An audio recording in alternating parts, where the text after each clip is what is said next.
Welcome to James Victore, all the way from Texas, from Austin, in Texas. Yes, outside of Austin. Just outside of Austin, Texas. And I'm so delighted and so excited. This has been the highlight of my week. And unbelievably, a year since we first spoke, and you were my very first of my interview series in Ideas in Love, Life and Leadership, which was kind of hugely inspired by your book, and was the start of a series where I've had amazing guests ever since. And we've just launched it as a podcast.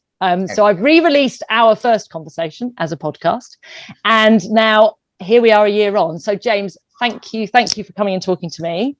Yeah, Rebecca, it's an honor to have been your first. Thank you.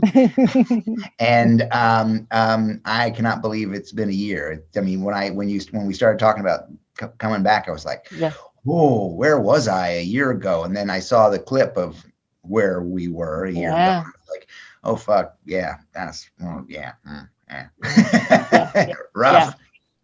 Yeah, it was right in the midst of so much, wasn't there, going on in the world, with us, with you, with our work, what that was going to look like for the next ever at that stage. Yeah, and we weren't even talking to each other through Creative Warrior yet. That hadn't even been built yet. No, that came afterwards. Yeah. Awesome. So why don't we start there? Because we had that conversation. I think in our first conversation, I explained that I'd come across your book. I'd read your book the previous year, Perfection, which I recommend to literally everyone. My copy's downstairs. I'm so sorry. It's on my desk, but I'm upstairs. Right here, baby. Don't worry. I got you covered. I knew you'd have it there somewhere. And literally, I recommend it to everyone. And I don't know whether you saw another amazing creative friend of mine, Mark Gorman, who I recommend it to, literally tells everyone else the best business book he's ever read. And he's read a lot, right? He's read a lot. So I found you through Perfection, brilliant book, which I've reread several times. And then you started doing these lives on Instagram at the time. And this is May last year. Well, before that, it was sort of March, April, May last year when we were all locked down. We didn't know what the fuck was going on in the world. Still don't, I don't think. And you did these brilliant daily vlogs of just showing up as you were and what was going on for you. And that's when we sort of first connected. I said, I really want to talk to you. Let's That's right. Talk. Yes, yeah. I remember. I said, yes. I think you asked for help one day. You were like, who can help me? And I was like, me, talk to me. So we did that. But yeah, let's start there. What happened after that? Because Creative Warrior kind of got born out of that, didn't it? Yeah, exactly. And because what happened when quarantine came to the States, my business was all wrapped up in travel, having people come to me to do workshops and these retreats that I make, and me traveling the world. I was going to be in London for a $20,000 gig, So my work all involved travel, and it all got put on hold. Well, killed. And I was kind of cool about that. I was like, okay, something else is going to come. And I started going on Instagram Live just to keep in touch with people. And I kept saying, hey, this is awesome. How can we keep this going? And eventually it was like, oh, I should just start a school. And I didn't know how to. I didn't know what to do. So I just I did something very bold and very unlike James Victore. And I just put something out through Instagram saying, hey, I need someone to help me build this thing. And I found this amazing guy, Wayne Fick, in the UK, oddly enough, and we just started building this thing and just started, trying to create this vision that I had, through Instagram. And at the same time, it was quarantine. And I had rented a small cottage in Georgetown, this town that we live in, so I could go kind of and get some work done, and also stay a couple nights a week, because I didn't know, and I kind of knew and didn't know that my relationship was falling apart with my long-term, wife for a couple weeks until the paperwork comes through. Life came at me big time through those things, and it wasn't the turn of events that I wanted. It was something that, that she kind of forced her hand in a bad way. And, so when we spoke, I was in this cottage, I was on my own, and I didn't know what was happening. And, the bank account was dwindling, and I was like, it was pretty rough. And I think if you go back and watch the first one, it's pretty rough. I mean, I spent like, up until, you and I have been together almost every week since then. Yep. Up until just a couple months ago, everything was super tender, and super up in the air. It's a little bit better now, and I'm doing it. But what I found, Rebecca, is that through that tenderness and through that pain, my work has been stellar. The work with the Creative Warrior, this weekly school that we came up with, has been a huge part of a huge dynamo in keeping the ideas going and forcing me to like, I've got to have something, every week, some quality, forcing me to produce at for me, what I think is a really high level. And a funny thing enough, you mentioned Effect Perfection. I was going on also and reading a chapter every couple of days. I'd read a chapter from the book, and I'd realized I'd learned so much more since that book. Yeah.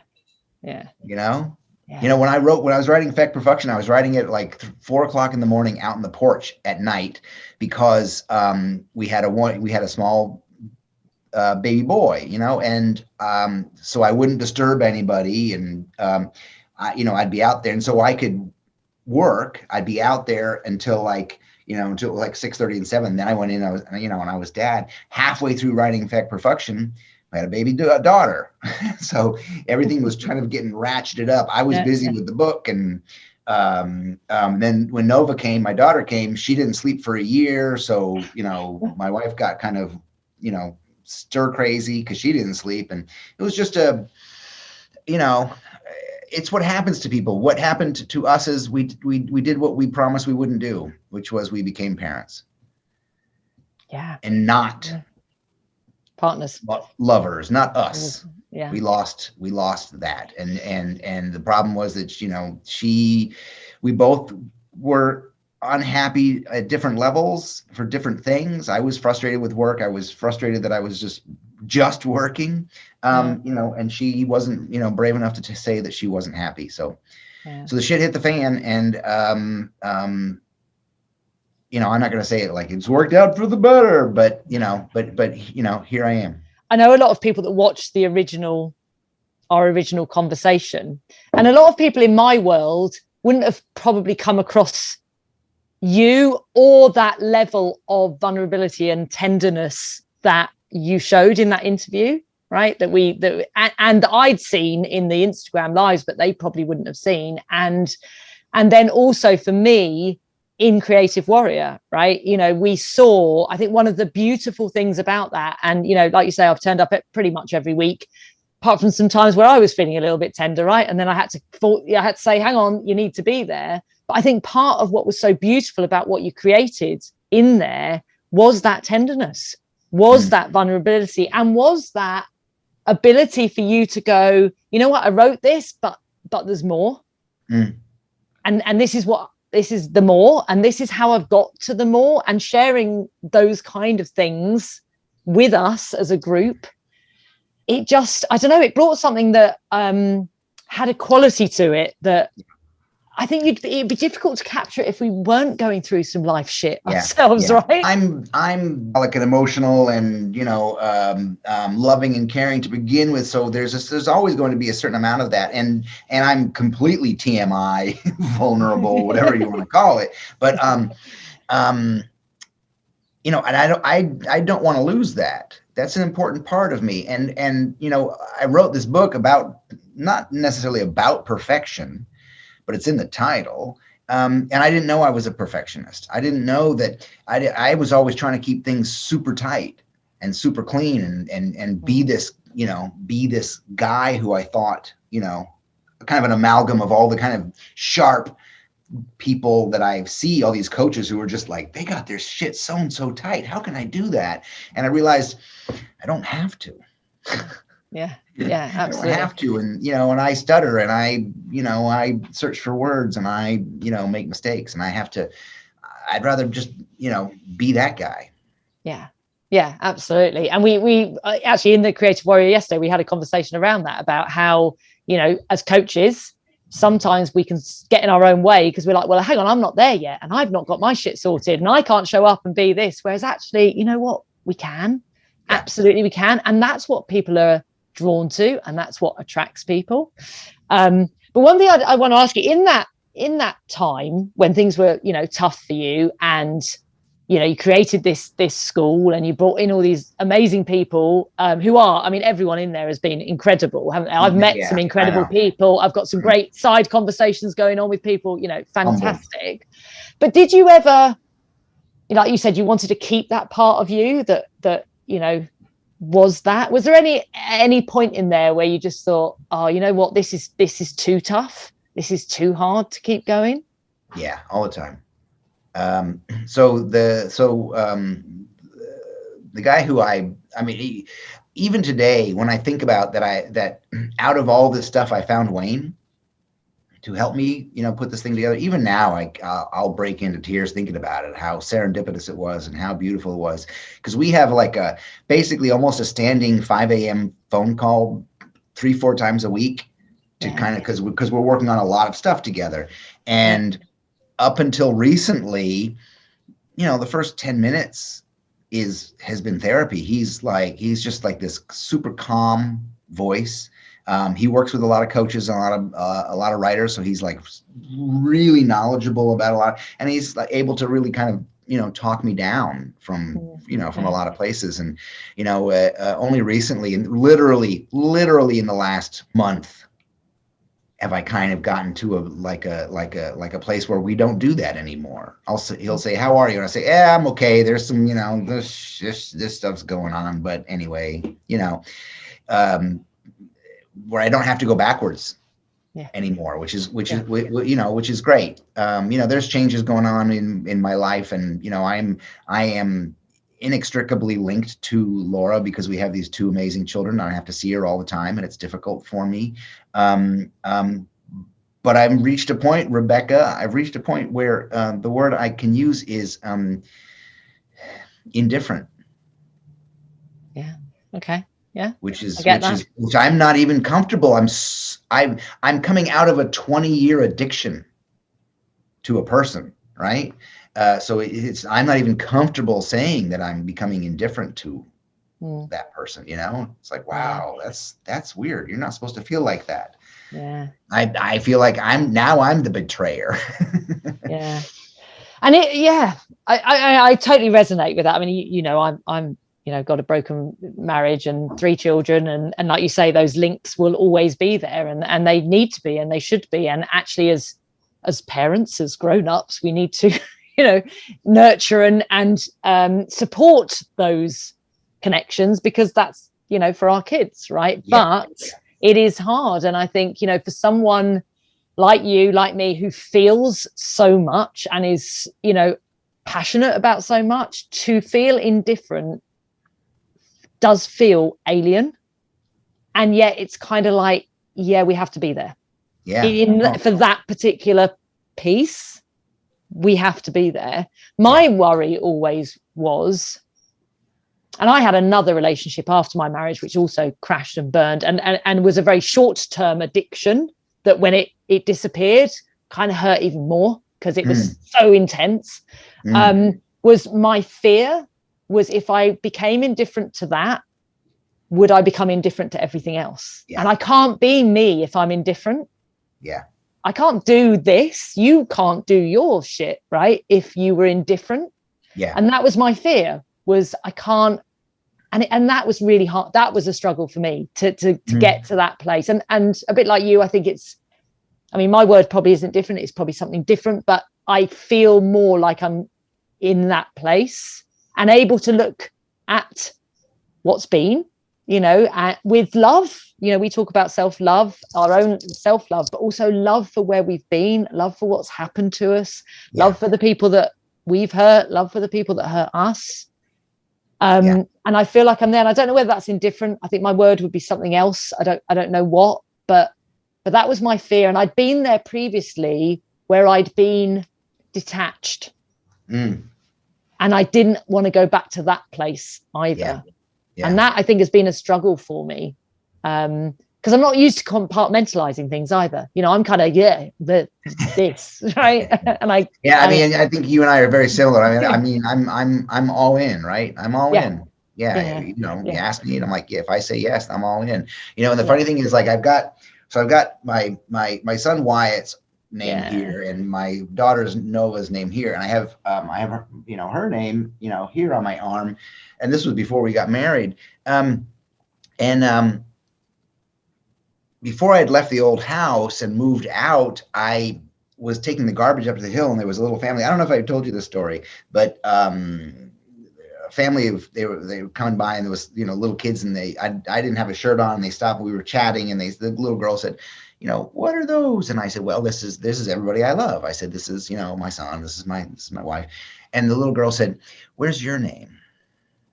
And I was like, wow. I forgot that I love myself. So I'm waiting for the I guess the more official quarantine to back off, and I'm gonna find a tattoo guy in Austin. Not there's nobody quality in this town, but in Austin, and I'm gonna get my own name here. Because I left that one off. And kids are fab like that, aren't they? They just come out with this stuff. But God, what a really literal, I fucking forgot about me, right? I forgot about, and that's what happened in the relationship too. I forgot about, I was like, just, men, we enjoy serving. We enjoy doing for others. And what happens to a lot of us is, that like I took care of somebody so much that they'd forgotten how to take care of themselves. And then the resentment starts kicking in, right? Because I'm trying to do everything. And then I'm dancing to do stuff for somebody else, and I'm abandoning myself. And that's something I see. That's a pattern that I've seen in my life now. I mean, I've become such a better person, a better man, a better potential partner, even a better lover, since I've been emotionally and physically away from a woman for 3 or 4 years, because it's all come to the forefront. And it's something, if like you said, if I'm going to help train and coach and guide others, I need to be in that fight.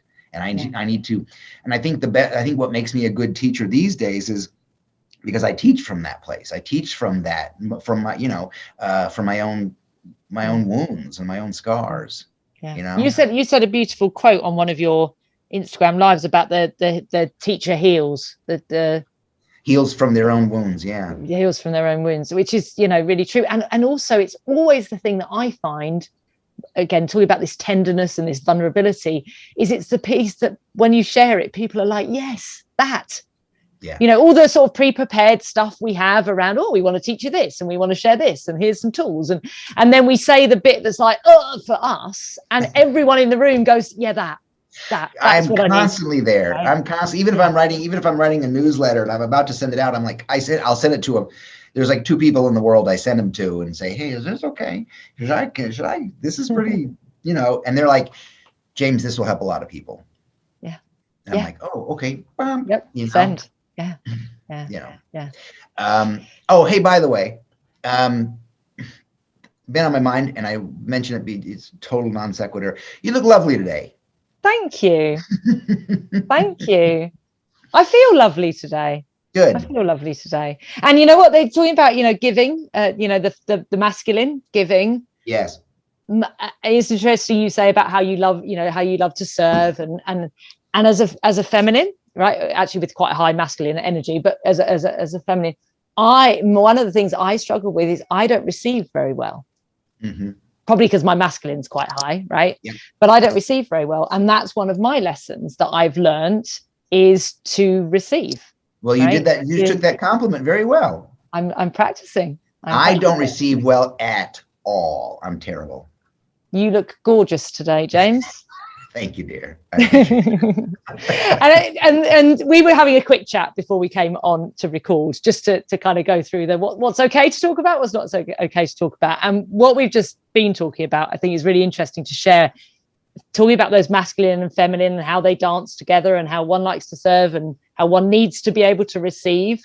Is we were just talking about dating. So we've established through this conversation that you and I are both firmly solitary at the moment.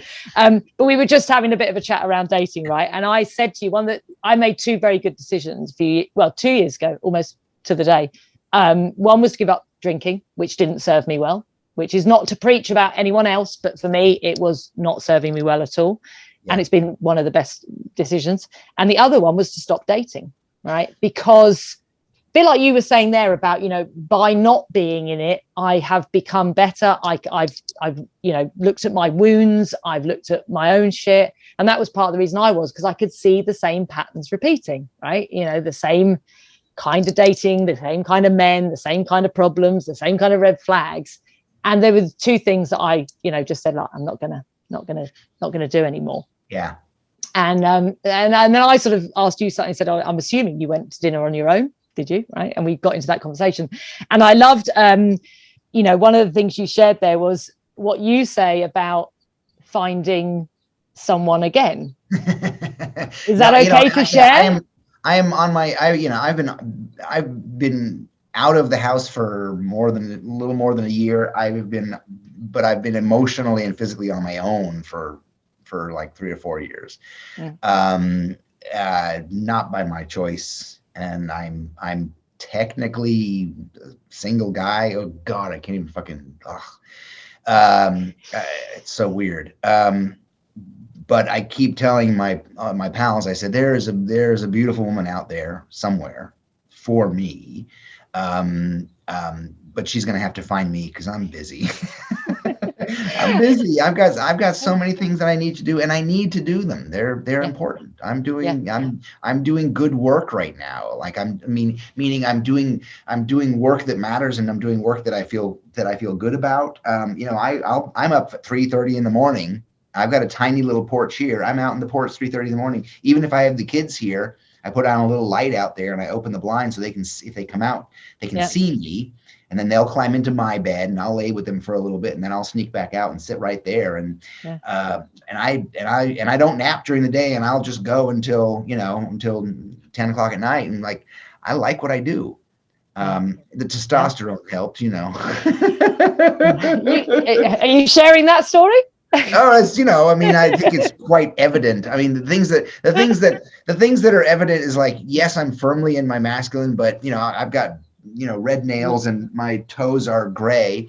I was raised by my mom and 2 older sisters, 3 women who wanted nothing to do with me. So all I want to do is climb back up inside a woman, right?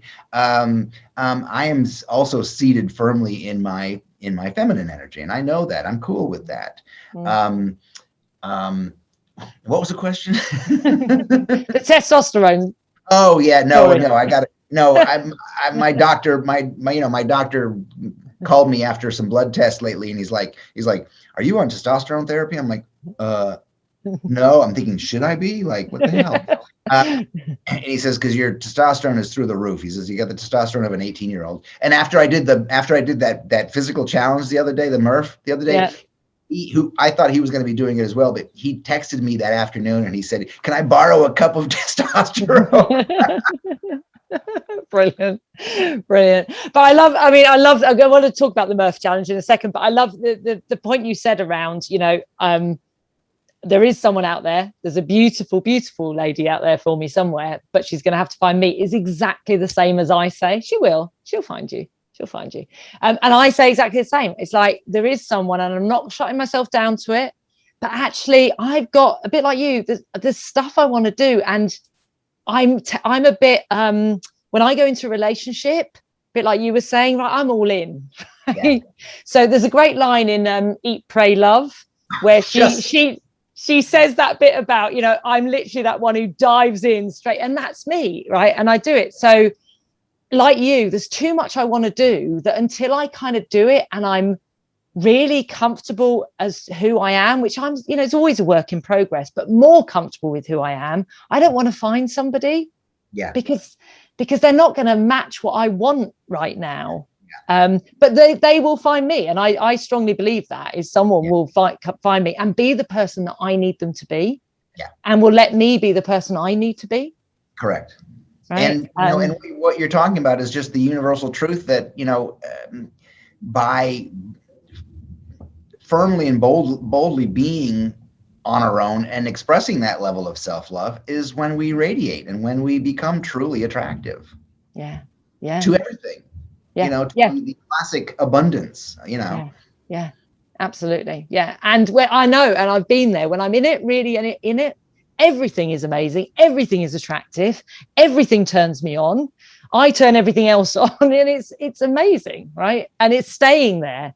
What tends to happen is if I go into a relationship, it doesn't stay like that for very long, right? That's the shitty bit. So until I find one that I can stay in, I'm not going there. Anyway.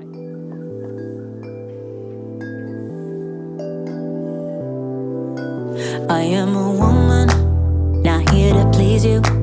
It's time to move on, 'cause my